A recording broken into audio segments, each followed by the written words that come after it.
Assalamualaikum warahmatullahi wabarakatuh. Perkenalkan, saya Yulianti, guru matematika SMP Negeri B Srikaton.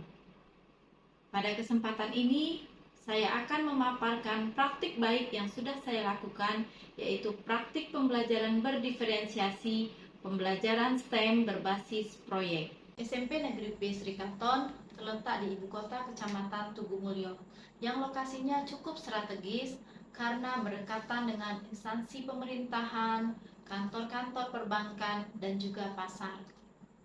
Murid-murid sendiri berlatar belakang dari suku, agama, ras yang sangat beragam, sehingga ini menjadi aset bagi sekolah kami.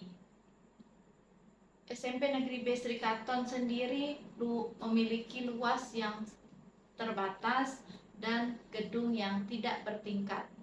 Ini adalah situasi awal pada pembelajaran yang akan saya lakukan. Praktik baik yang akan saya lakukan adalah pembelajaran berdiferensiasi, yaitu pembelajaran STEM berbasis proyek.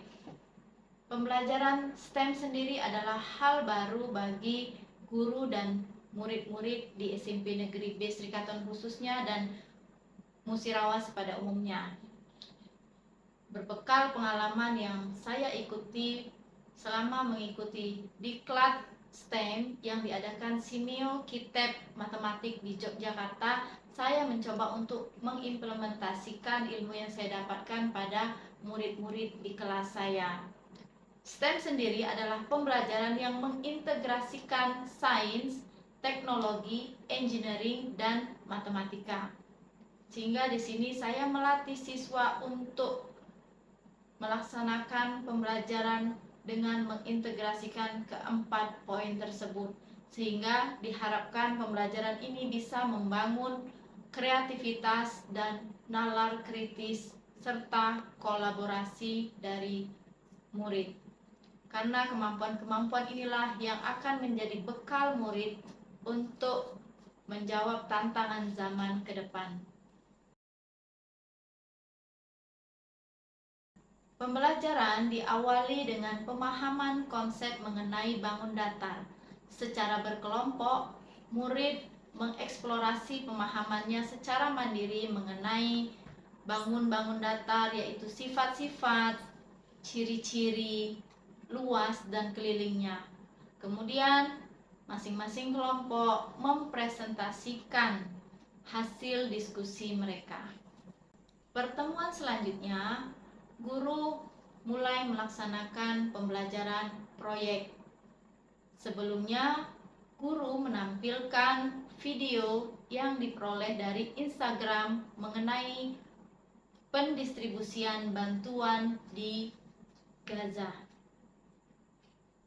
Pada video tersebut, guru juga melatih keterampilan sosial emosional siswa dengan bertanya apa yang dirasakan murid setelah menonton video tersebut. Setelah itu, guru menghubungkan video yang sudah mereka tonton dengan proyek yang akan mereka buat, yaitu siswa diberi tantangan untuk membuat parasut dengan kanopi berbentuk bangun-bangun datar yang akan mendaratkan bantuan berupa telur dengan aman. Alat dan bahan yang digunakan diantaranya adalah plastik kresek, benang kasur, selotip, gunting, paperclip, dan juga telur. Proses desain engineering terdiri dari beberapa fase, yaitu AS. AS di sini adalah mengidentifikasi permasalahan, kemudian imagine atau membayangkan. Pada tahap ini, murid-murid melakukan brainstorming atau bercurah ide.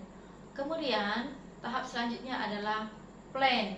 Di sini, murid memilih ide terbaik dari bayangan yang sudah mereka buat. Kemudian, tahap selanjutnya create, yaitu melaksanakan uji coba dan membuat prototype. Terakhir adalah improve, yaitu memperbaiki kesalahan setelah dilakukan uji coba. Dan siklus ini berulang bisa kembali lagi ke ask, bisa kembali lagi ke imagine, plan, create, dan seterusnya. Selanjutnya, bagian yang paling ditunggu-tunggu siswa adalah melakukan uji coba penerbangan parasut yang sudah mereka buat. Pada bagian ini, siswa sangat antusias karena mereka belajar di luar ruang kelas. Mereka merasa seperti bermain.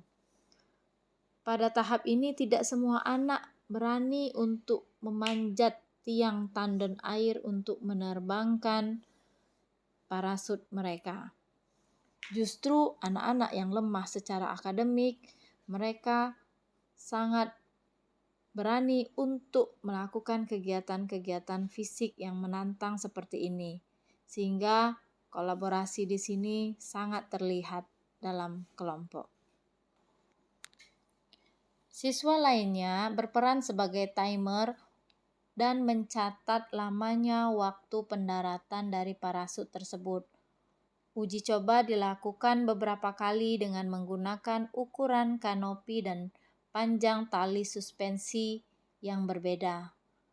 Untuk kemudian mereka menganalisis hubungan antara luas kanopi dan panjang tali suspensi dengan lamanya waktu pendaratan.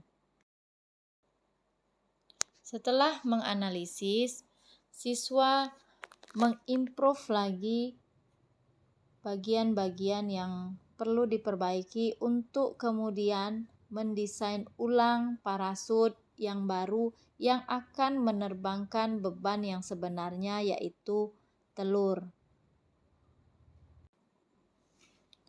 Pada uji coba kedua, yaitu murid menerbangkan parasut yang membawa telur yang sebenarnya. Pada bagian ini sangat menarik karena hampir semua kelompok dapat mendaratkan telur dengan aman. Hanya satu kelompok yang telur mendarat dalam keadaan retak tetapi tetap aman. Setelah melakukan pembelajaran, guru bersama siswa melaksanakan refleksi mengenai pembelajaran STEM ini. Berikut adalah testimoni dari beberapa siswa. Akan menjelaskan bagaimana rasa saya belajar parasut. Perasaan saya senang karena saya bisa belajar di luar kelas, tidak di dalam kelas saja. Saya merasa tidak bosan, merasa tenang. Saya merasa seperti bermain, seperti